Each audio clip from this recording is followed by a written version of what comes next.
కామేశ్వర ఆవిడ పేరు రజని.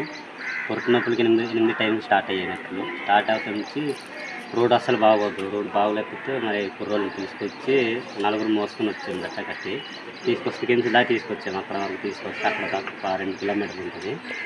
అక్కడ మోసుకొచ్చిన తర్వాత హాస్పిటల్ అంబులెన్స్ వచ్చింది. బండితో అంబులెన్స్లో తీసుకొస్తే మాదిరికి వచ్చాము. డెలివరీ అయిందండి. ఇప్పుడు పాప పుట్టింది. మా ఆవిడ చేసుకుని ఉన్నారు. టైంకి రాకపోతే కొద్దిగా ఇబ్బందిగానే ఉంది. అక్కడ బురదకి రావడం కూడా కొద్దిగా కష్టం అవుతుంది. పరిస్థితి రోడ్డు పరిస్థితి అసలు బాగోదండి. మొత్తం ముడుగులు దాకా ఉంటుంది కదా. మామూలు రోడ్ వేస్తామని తవ్వేసారు. మొత్తం తగ్గడం బట్టి అసలు బళ్ళు కానీ రావడం తిరగడానికి మనిషి నడవడానికి కొద్దిగా కష్టం ఉంది.